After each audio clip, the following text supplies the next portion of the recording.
BSSCI যে suggestive mock টেস্টের আয়োজন করেছে তার পার্ট 1 এর অলরেডি পরীক্ষা দিয়ে দিয়েছো। পার্ট 2 এর যে ভিডিওটা সেটা আমরা এখন পাবলিশ করছি।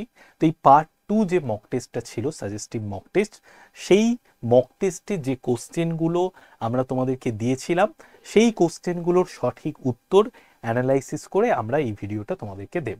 ঠিক আছে, তো চলো ফার্স্ট কোশ্চেনে আমরা চলে যাই, দেখি ফার্স্ট কোশ্চেন কি বলছে।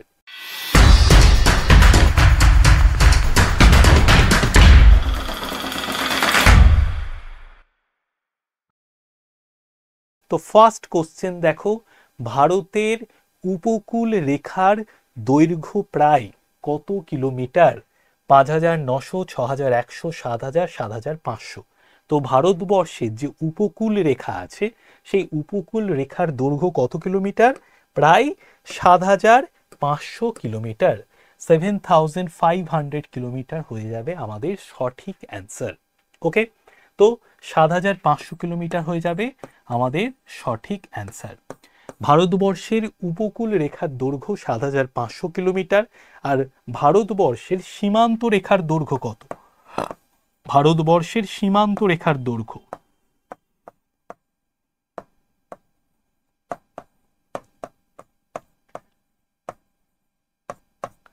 ভারতবর্ষের সীমান্ত রেখার দৈর্ঘ্য হচ্ছে 15200 কিলোমিটার। 15200 কিমি ভারতবর্ষের সীমান্ত রেখার দৈর্ঘ্য। তাহলে উপকূল রেখার দৈর্ঘ্য 7500, সীমান্ত রেখার দৈর্ঘ্য 15200 কিলোমিটার। নেক্সট কোশ্চেন দেখি, নিম্নলিখিত দেশগুলির মধ্যে কোনটির সাথে ভারতের দীর্ঘতম আন্তর্জাতিক সীমানা রয়েছে? তো কোন দেশের সাথে ভারতের দীর্ঘতম আন্তর্জাতিক সীমানা রয়েছে? তাহলে সব থেকে বেশি বর্ডার লাইন ভারতবর্ষ কোন দেশের সাথে শেয়ার করেছে? বাংলাদেশের সাথে কিন্তু ভারতবর্ষ সব থেকে বেশি বর্ডার লাইন শেয়ার করেছে। কত কিলোমিটার বর্ডার লাইন শেয়ার করেছে? 4096 কিলোমিটার বর্ডার লাইন বাংলাদেশের সাথে ভারতবর্ষ শেয়ার করেছে। ঠিক আছে, ভুটান, চীন, পাকিস্তান এই সমস্ত দেশের সাথেও কিন্তু ভারতবর্ষ বর্ডার লাইন শেয়ার করেছে। তার মধ্যে সব থেকে বেশি বর্ডার লাইন শেয়ার করেছে বাংলাদেশের সাথে 4096 কিলোমিটার। ওকে, নেক্সট কোশ্চেন দেখি, শিবালিকের গড় উচ্চতা। তো শিবালিকের গড় উচ্চতা কত? 1000 থেকে 1500 মিটার। শিবালিকের গড় উচ্চতা হচ্ছে 1000 থেকে 1500 মিটার। তো অপশান বি হয়ে যাবে আমাদের সঠিক অ্যান্সার। শিবালিকের গড় উচ্চতা 1000 থেকে 1500 মিটার। ঠিক আছে, তো এই শিবালিকের আরেকটা নাম আছে outer Himalaya. Outer Himalaya, outer Himalaya কাকে বলে? শিবালিককে বলে। ঠিক আছে, গড় উচ্চতা 1000 থেকে 1500 মিটার, একদম হিমালয়ের নিচের দিকে। ঠিক আছে, কোন নদীটি সাগরমতী নদী নামেও পরিচিত? তাহলে সাগরমতী নদী নামে কোন নদীটি পরিচিত? লুনি নদী। লুনি নদীর আরেক নাম সাগরমতী নদী। সাগরমতী নদী নামে লুনি নদী পরিচিত। এই লুনি নদী হলো অন্তর্বাহিনী নদী। অন্তর্বাহিনী নদী।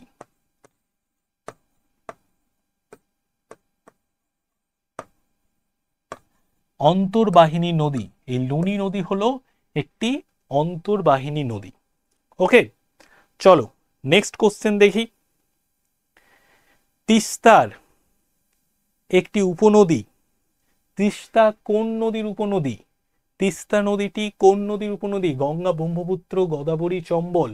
তো রাইট অ্যান্সার কি হবে? ব্রহ্মপুত্রের উপনদীর নাম হলো তিস্তা। তিস্তা নদী ব্রহ্মপুত্রের উপনদী। Right answer option B, Teesta নদী ব্রহ্মপুত্রের উপনদী। ঝাড়খণ্ড রাজ্যের হুদ্রু জলপ্রপাত কোন নদীর ওপর রয়েছে? ঝাড়খণ্ড রাজ্যের হুদ্রু জলপ্রপাত কোন নদীর ওপর রয়েছে? তো এই যে হুদ্রু জলপ্রপাত এটি কোন নদীর ওপর রয়েছে? এটি দামোদর, সুবর্ণরেখা, সোন কোন নদীর ওপর রয়েছে? সুবর্ণরেখা নদীর ওপর রয়েছে। সুবর্ণরেখা অপশন বি হয়ে যাবে আমাদের রাইট অ্যান্সার। সুবর্ণরেখা নদীর ওপর এই ঝাড়খণ্ড রাজ্যের ওপর অবস্থিত এই হুদ্রু জলপ্রপাত রয়েছে। এই হুদ্রু জলপ্রপাতের উচ্চতা কত? উচ্চতা হচ্ছে 320 ফুট। 320 ফুট হলো হুদ্রু জলপ্রপাতের উচ্চতা। কোন নদীর ওপর? সুবর্ণরেখা নদীর ওপর রয়েছে। ওকে, এটি একটি অন্যতম পর্যটন কেন্দ্র ঝাড়খণ্ডের। পশ্চিমবঙ্গের সবচেয়ে বড় তাপবিদ্যুৎ কেন্দ্রটি হলো, তো পশ্চিমবঙ্গের সবচেয়ে বড় তাপবিদ্যুৎ কেন্দ্র ব্যান্ডেল, কোলাঘাট, দুর্গাপুর, ফারাক্কা। এই চারটে অপশন অনুযায়ী যদি আমরা ধরি, ফারাক্কা হচ্ছে পশ্চিমবঙ্গের সবচেয়ে বড় তাপবিদ্যুৎ কেন্দ্র। ক্লিয়ার? নেক্সট কোশ্চেন দেখি। পশ্চিমবঙ্গের বনাঞ্চলে কোন ধরনের প্রাণী পাওয়া যায় না? তো কোন ধরনের প্রাণী পশ্চিমবঙ্গের বনাঞ্চলে আমরা দেখতে পাই না? বাঘ, এক সিংহযুক্ত গন্ডার, কুমির, সিংহ। তো পশ্চিমবঙ্গের বনাঞ্চলে বাঘও দেখতে পাই, এক সিংহযুক্ত গন্ডার দেখতে পাই, কুমির দেখতে পাই, কিন্তু সিংহ কিন্তু পশ্চিমবঙ্গের বনে দেখতে পাই না। তো রাইট অ্যান্সার হয়ে যাবে অপশন ডি, সিংহ। সিংহ আমরা পশ্চিমবঙ্গের বনাঞ্চলে দেখতে পাই না। ওকে, নেক্সট কোশ্চেন দেখি। কোন ড্রাগটি অ্যান্টি ডায়াবেটিক ড্রাগ হিসেবে ব্যবহৃত হয়?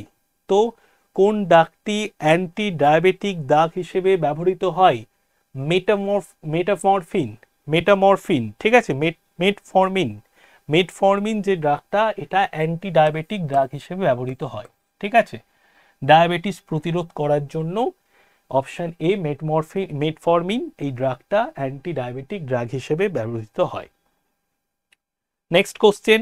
হাইড্রোজেন পারঅক্সাইডের সাধারণ নাম কি? হাইড্রোজেন পারঅক্সাইডের সাধারণ নাম হচ্ছে ব্লিচ। হাইড্রোজেন পারঅক্সাইডের সাধারণ নাম হলো bleach. Right answer option B. Option B হয়ে গেল আমাদের রাইট অ্যান্সার। হাইড্রোজেন পারঅক্সাইডের সাধারণ নাম হচ্ছে ব্লিচ। নেক্সট কোশ্চেন দেখি। সালফারের সাধারণ নাম কি? সালফারের সাধারণ নাম হচ্ছে ব্রিমস্টোন। এটি একটি বিকল্প নাম। সালফারের একটি বিকল্প নামও যদি জিজ্ঞেস করে, এই ব্রিমস্টোন। সালফারের বিকল্প নাম হচ্ছে ব্রিমস্টোন হয়ে যাবে আমাদের রাইট অ্যান্সার। চলো নেক্সট কোশ্চেন দেখি। শব্দের পরিমাপের একক হলো, শব্দের পরিমাপের একক কি? Decibel, hertz, amplifier, acoustic. শব্দের পরিমাপের একক হচ্ছে ডেসিবেল। ডেসিবেল দিয়ে আমরা শব্দের পরিমাপ করি।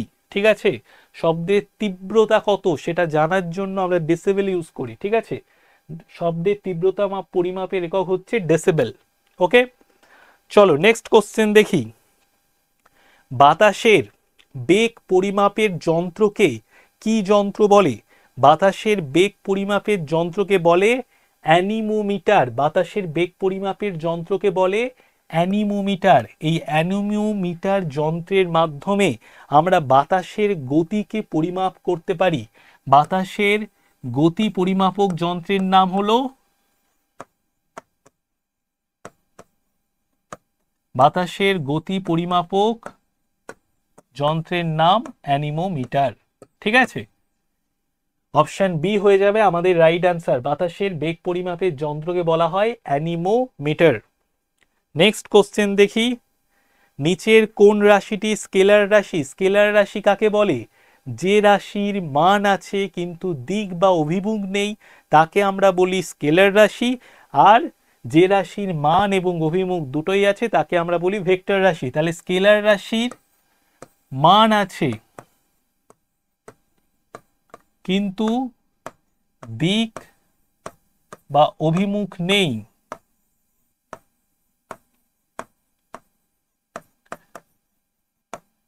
আর ভেক্টর রাশির মান আছে আর দিকও আছে। মান দিক দুটোই আছে। ভেক্টর রাশি। ঠিক আছে, তাহলে নিচের কোন রাশিটি স্কেলার রাশি? ওজন, ঘাত, ক্ষমতা, ত্বরণ। ক্ষমতা হয়ে গেল একটি স্কেলার রাশির উদাহরণ, ক্ষমতা হয়ে যাবে আমাদের রাইট অ্যান্সার। ক্ষমতা হলো আমাদের একটি স্কেলার রাশির উদাহরণ। ঠিক আছে, চলো নেক্সট কোশ্চেন দেখি। ইসরো কি নামে পরিচিত ভারতের প্রথম উপগ্রহ তৈরি করেছে? ইসরো ভারতের প্রথম উপগ্রহ কি নামে তৈরি করেছিল? ইসরো তৈরি করেছিল আর্যভট্ট নামে। আর্যভট্ট নামে ভারতের প্রথম কৃত্রিম উপগ্রহ ইসরো তৈরি করেছিল। তাহলে অপশন এ আর্যভট্ট হয়ে যাবে আমাদের রাইট অ্যান্সার। ঠিক আছে, এই আর্যভট্ট কৃত্রিম উপগ্রহটা কত সালে পাঠানো হয়েছিল মহাকাশে? 1975 সালের 29শে এপ্রিল। 1975 সালের 29শে এপ্রিল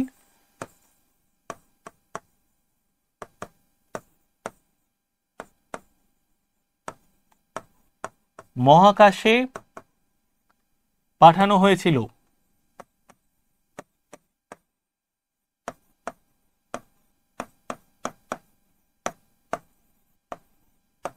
এই আর্যভট্ট কৃত্রিম উপগ্রহটাকে ইসরো পাঠিয়েছিল 1975 সালের 29শে এপ্রিল মহাকাশে। ঠিক আছে, চলো, মানুষের মুখে কতগুলি হাড় আছে? মানুষের মুখে কতগুলি হাড় আছে? 14টি হাড় আছে। মানুষের মুখে আছে 14টি হাড়। মানুষের মুখে কতগুলি হাড় আছে? 14টি হাড় আছে। আর মানুষের মস্তিষ্কে কতগুলি হাড় আছে? মানুষের মস্তিষ্কে বা খুলিতে 8টি ক্রেনিয়াল হাড় আছে। ঠিক আছে, তাহলে মানুষের খুলিতে আছে 8টি ক্রেনিয়াল হাড় আর মুখে আছে 14টি হাড়।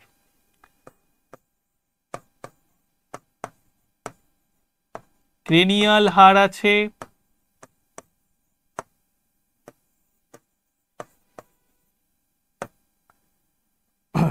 8টি,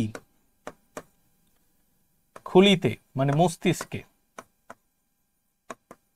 আর মুখে আছে 14টি হাড়। ওকে, চলো নেক্সট কোশ্চেন দেখি। হ্যালোফাইটস এমন উদ্ভিদ যা কোথায় বৃদ্ধি পায়? হ্যালোফাইটস লবণ জলে বৃদ্ধি পায়। লবণ জলে বৃদ্ধি পায়। কেন? এই হ্যালোফাইটস উদ্ভিদ লবণ জলে অভিযোজিত হয়। লবণ জলে অভিযোজিত হয়। ঠিক আছে, তো এমন উদ্ভিদ কোথায় বৃদ্ধি পায়? লবণ জলে বৃদ্ধি পায়। অপশন ডি হয়ে যাবে আমাদের রাইট অ্যান্সার। নেক্সট কোশ্চেন, ফ্যালিসকেটাস হলো কোন বৈজ্ঞানিক নাম? কোন প্রাণীর বৈজ্ঞানিক নাম? ফ্যালিসকেটাস। ফ্যালিসকেটাস হচ্ছে বিড়ালের বৈজ্ঞানিক নাম হচ্ছে ফ্যালিসকেটাস। ফ্যালিসকেটাস হলো বিড়ালের বৈজ্ঞানিক নাম। বিড়ালের বৈজ্ঞানিক নাম হচ্ছে ফ্যালিসকেটাস। নিচের কোনটি কোষের আত্মঘাতী ব্যাগ হিসেবে পরিচিত? তো নিচের কোনটি কোষের আত্মঘাতী ব্যাগ হিসেবে পরিচিত? লাইসোজেম হলো কোষের আত্মঘাতী ব্যাগ। লাইসোজেম হয়ে যাবে আমাদের সঠিক অ্যান্সার। লাইসোজেম কোষের আত্মঘাতী ব্যাগ হিসেবে পরিচিত। নেক্সট কোশ্চেন দেখি। মানব দেহের বৃহত্তম গ্রন্থি কোনটি? মানব দেহের বৃহত্তম গ্রন্থি হলো যকৃৎ। অগ্নাশয়, থাইরয়েড, বৃহদন্ত কোনোটি বৃহত্তম নয়। যকৃৎ হচ্ছে মানব দেহের বৃহত্তম গ্রন্থি। একজন প্রাপ্তবয়স্ক মানুষের যকৃতের ওজন কতটা হয় জানো? প্রাপ্তবয়স্ক মানুষের যকৃতের ওজন হয় প্রায় 1.5 কেজি। ঠিক আছে, 1.5 কেজি প্রাপ্তবয়স্ক মানুষের যকৃতের ওজন। সিন্ধু সভ্যতার ধরনে আর কোন কোন সভ্যতায় পাওয়া যায়? তো দেখো, সুমেরীয়, মিশরীয়, চীন, এই 3টি সভ্যতায় সিন্ধু সভ্যতার ধরনে পাওয়া গেছে। তো উপরের 3টি হয়ে যাবে আমাদের রাইট অ্যান্সার। রাইট অ্যান্সার হয়ে যাবে উপরের 3টি। নেক্সট কোশ্চেন, পুরাণ কতগুলো পুরাণ আছে? মোট পুরাণের সংখ্যা কটি? মোট পুরাণের সংখ্যা হলো 18টি। মোট 18টি পুরাণ আছে। ঠিক আছে, খুব ইম্পর্টেন্ট কোশ্চেন, পরীক্ষায় দিতেই পারে। তো পুরাণের মোট সংখ্যা হলো 18টি, মোট 18টি পুরাণ আছে। বুদ্ধ প্রজাতন্ত্রের কোন প্রজাতন্ত্রের অন্তর্গত ছিলেন? বুদ্ধ কোন প্রজাতন্ত্রের অন্তর্গত ছিলেন? ঠিক আছে, বুদ্ধ কোন প্রজাতন্ত্রের অন্তর্গত ছিলেন? তো বুদ্ধ ছিলেন শাক্য প্রজাতন্ত্রের অন্তর্গত। শাক্য প্রজাতন্ত্রের অন্তর্গত হলেন বুদ্ধ। বুদ্ধ হলেন শাক্য প্রজাতন্ত্রের অন্তর্গত। অশোক তার ছেলে মহেন্দ্রকে বৌদ্ধ মিশনারি হিসাবে কোথায় পাঠিয়েছিলেন? তো মহেন্দ্রকে বৌদ্ধ ধর্ম প্রচারের জন্য কোথায় পাঠিয়েছিলেন অশোক? সম্রাট অশোক পাঠিয়েছিলেন সিলনে পাঠিয়েছিলেন। ঠিক আছে, সিলন, সিলনে সম্রাট অশোক তার ছেলে মহেন্দ্রকে বৌদ্ধ ধর্ম প্রচারের জন্য সিলনে পাঠিয়েছিলেন।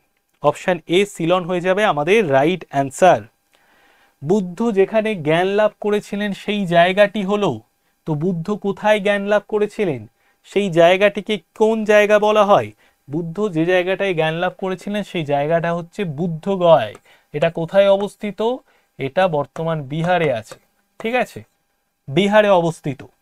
তো যেখানে জ্ঞান লাভ করেছিলেন সেই জায়গাটি হলো বুদ্ধগয়া। লাস্ট কোশ্চেন দেখি, হাতি গুম্ফা শিলালিপিটি নিম্নলিখিত সম্রাটদের মধ্যে কার সাথে যুক্ত? তাই হাতি গুম্ফা শিলালিপিটি কোন সম্রাটের সাথে যুক্ত? অশোক, দ্বিতীয় চন্দ্রগুপ্ত, সমুদ্রগুপ্ত, খারবেল। তো খারবেল হয়ে যাবে আমাদের রাইট অ্যান্সার। খারবেল হয়ে যাবে আমাদের রাইট অ্যান্সার। ওকে, তো পরীক্ষায় কিন্তু এই স্ট্যান্ডার্ডেরই কোশ্চেন আসবে। যদি তোমার মোটামুটি জিএসটা কমপ্লিট মানে মোটামুটি পড়া থাকে তাহলে কিন্তু তুমি ভালো রেজাল্ট করতে পারবে। ঠিক আছে, এটুকু বিশ্বাস নিজের উপর রাখো আর কন্টিনিউ যেটুকু সময় পাচ্ছ যা পড়েছো, নতুন কিছু পড়ার দরকার নেই, শুধু কন্টিনিউ রিভিশন দিয়ে যাও। রিভিশন যত দেবে তত তোমার আরো ভালোভাবে সমস্ত জিনিস রপ্ত হবে। ঠিক আছে, আর পরীক্ষাতে যখন তুমি বসবে তখন যখন তোমার কাছে অপশানগুলো চোখে পড়বে তুমি কিন্তু অপশান দেখার সঙ্গে সঙ্গেই শিওর হয়ে তুমি অ্যান্সার করতে থাকবে। ওকে, তো বেস্ট অফ লাক, ভালো করে পড়াশুনো করো আর খুব ভালো করে এক্সাম দাও। ঠিক আছে, ওকে, টাটা।